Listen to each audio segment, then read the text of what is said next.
Okay, isang panang mga ik at meron tayong dito. Ang tawag nito, mini fridge na Cylon.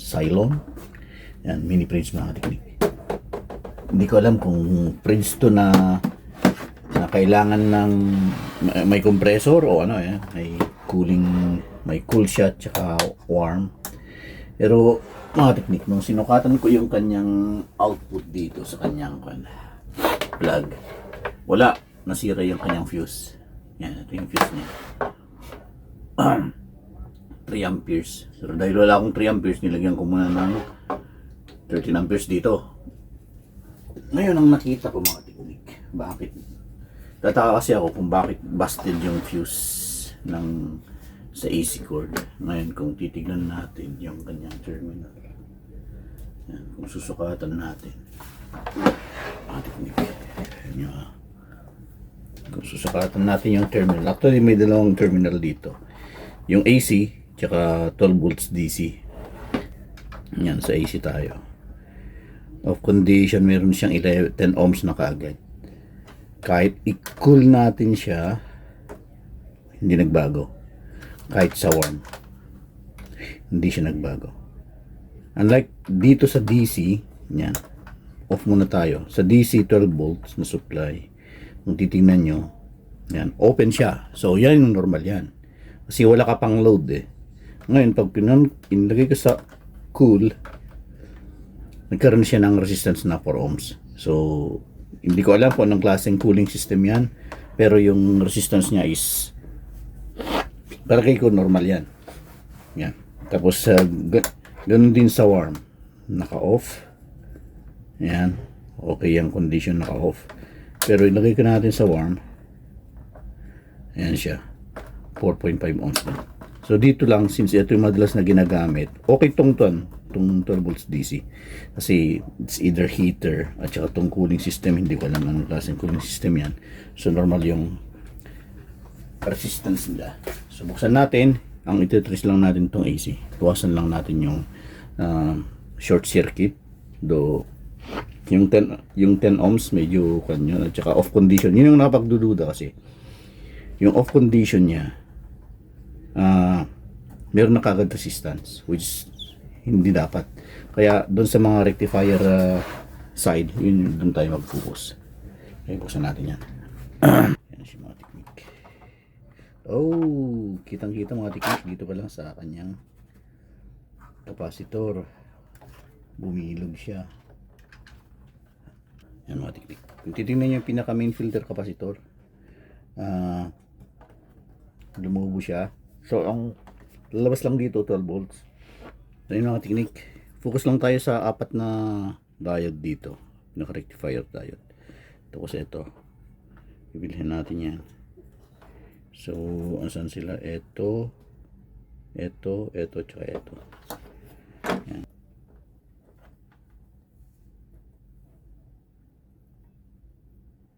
Yan. Kung titingnan nyo mga teknik, shorted. Yan. Tapos sa kabila. Shorted pa rin. Itong pangalawa, ito. Yan. Meron siyang resistance na 0.35. Forward bias niya yan. Ito yung kanyang reverse bias. So okay po. Okay yan. Pangalawa. Dito tayo sa pangatlo. Ito yung pangatlo. Shorted din. Shorted. Pangatlo. Tapos ito yung pang-apat.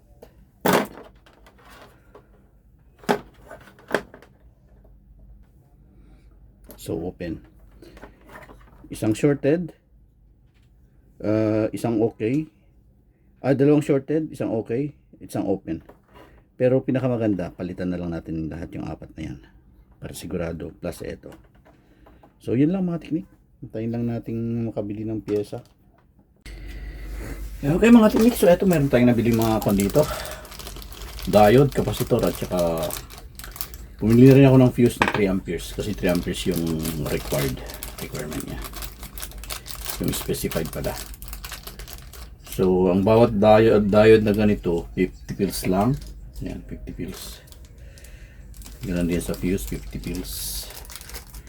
Bumili na ako ng 4. Do yung isa goods pa. Pero para mas sigurado tayo. Tapos ito yung capacitor natin. Kakahalaga ng ruba dinar lang. Or quarter dinar.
So itong negative mga technique, kitang-kita yung sign niya, may plus tsaka negative, plus, minus.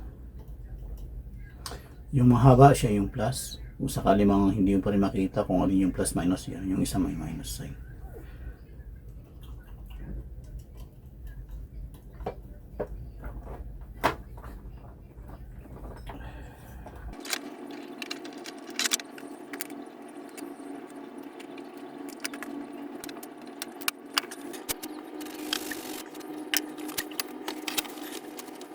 Bagong lahat, testing din muna natin kung meron pa rin siyang short.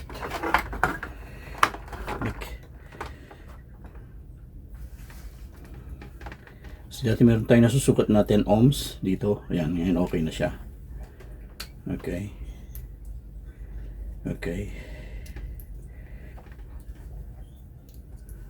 Okay, goods na tayo. Ayun, okay, goods tayo. So lagay natin sa cool. Yun, umikot mo technique. Press God. 1, yun. So, gusto tayo. Balik natin mga technique. At nalalaman natin kung lalamig nga siya. Okay, salamat sa Panginoon.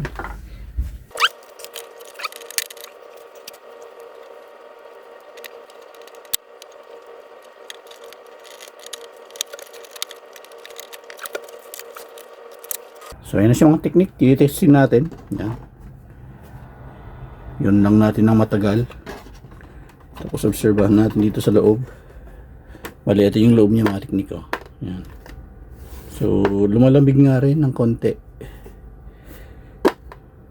Yan. Okay. So, hanggang dito lang tayo mga technique. More power sa inyo lahat and God bless.